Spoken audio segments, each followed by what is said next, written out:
हमने अर्थशास्त्र में पढ़ा हुआ था कि प्रकृति की मेज पे उतने ही प्लेटें हैं जितने लोग आमंत्रित हैं। जो बिना आमंत्रण के आएगा वो भूखे ही मरेगा।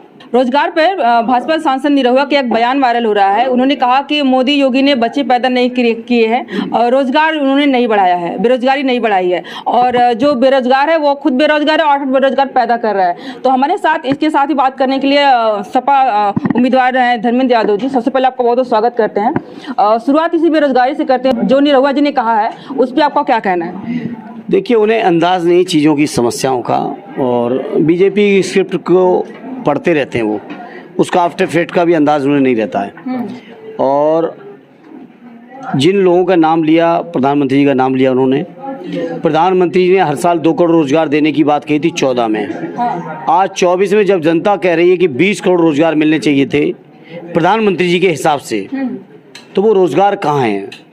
जब उसका कोई जवाब नहीं है इनके पास, तो अनगरल बातें, जो अमर्यादित बातें हैं, जिनका समाज में कोई स्थान नहीं है, कोई सार्वजनिक तौर पे इन बातों को कह भी नहीं सकता, ऐसी बातें कर रहे हैं वो, क्योंकि वो शायद स्क्रिप्ट दे रहा होगा कोई। लेकिन कहीं न कहीं जनसंख्या एक बहुत बड़ा जो है कि डिमेरिट तो है ही समाज के, चाहे रोजगार की बात करें, चाहे डेवलपमेंट की बात करें। ये 14 के घोषणा के समय भी जनसंख्या का अनुपात यही था, जनसंख्या वृद्धि का अनुपात यही था।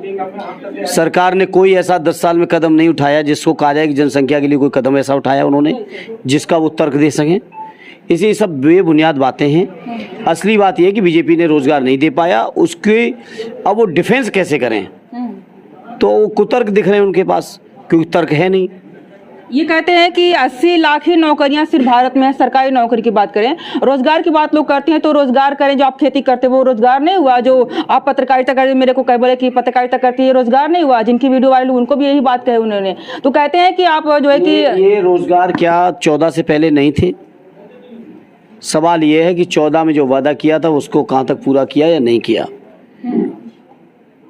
तो इधर उधर की ना बात करें, ये बता के काफिला कहाँ लुटा, इधर उधर की बातें नहीं। आप ये बताइए कहाँ 20 करोड़ रोजगार? सवाल ये है आज देश के सामने। उस सवाल से बचने के लिए अब पता नहीं कौन कौन से तर्क दे रहे हैं, और आप लोग भी पता नहीं क्या क्या तर्क सुन रहे हो। सुनने लायक ही तर्क इनके। बिल्कुल। अभी आपके जो ये कार्यालय है इसका उद्घाटन हुआ है, इसके बारे में बताएं। अभी वहाँ पे कलेक्टर के पास भी एक कार्यालय था आपका, इसको लेने पार्टी का स्थायी कार्यालय है जो कलेक्ट्रेट के पास है, और ये चुनाव कार्यालय, चूंकि वो स्थान छोटा है और जगह ज़्यादा जरूरत पड़ती है चुनाव कार्यालय में, तो स्वाभाविक ये तीसरी बार कार्यालय बन रहा है।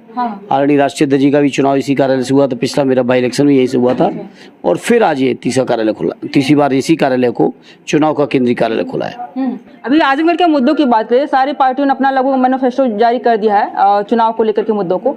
आजमगढ़ के लिए सपा का क्या हो? सपा का मुद्दा यही है जो आदरणीय नेताजी ने इस जिले के लिए किया, माननीय अखिलेश यादव जी ने किया, और जो भी काम छूटे हैं या उनके दिखाए हुए जो भी रास्ता है हम उस पर चलेंगे।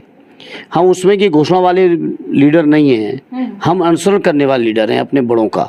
हाँ, अनुसरण करेंगे आदरणीय राष्ट्रीय अध्यक्ष जी का, आदरणीय नेताजी का, और मैं समझता हूँ जो कुछ भी आजमगढ़ के लोगों को आज तक मिला है वो हमारे इन्हीं 2 नेताओं की विशेष कृपा से, विशेष प्रयासों से मिला है।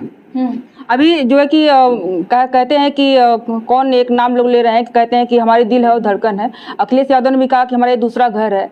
तो आजमगढ़ को कहा जाए तो एक छोटे शहर में गिना जाता है, इससे ज़्यादा डेवलपमेंट नहीं हुआ है। इसको अगर सपा का गढ़ है, सपा का घर है, तो डेवलपमेंट में पीछे क्यों रह गए? आजमगढ़ के वासी हैं, आप सोचो कि आजमगढ़ में जो कुछ भी हुआ है सदैव नेताजी या माननीय अखिलेश जी का किया हुआ है, इसके अलावा किसी ने नहीं किया। और भी जब समय आएगा समाजवादी पार्टी का तो फिर करेंगे। आजमगढ़ में ऐसा क्या क्या और डेवलपमेंट करने वाले? बहुत कुछ करने का है। अभी हम उस तरह की घोषणा नहीं करना चाहते, हम करके दिखाने वालों में से। बिल्कुल। चलिए, यहाँ पे हमारे साथ में है धर्मेंद्र यादव जी, सपा के उम्मीदवार हैं, सांसद। यहाँ इनसे हमने बातें करी, कुछ सवालों के जवाब लेने का प्रयास किया है। आपको इस पर क्या कहना, आप लोग कमेंट करके जरूर बताइएगा। आज के लिए बस इतना ही। बहुत बहुत धन्यवाद।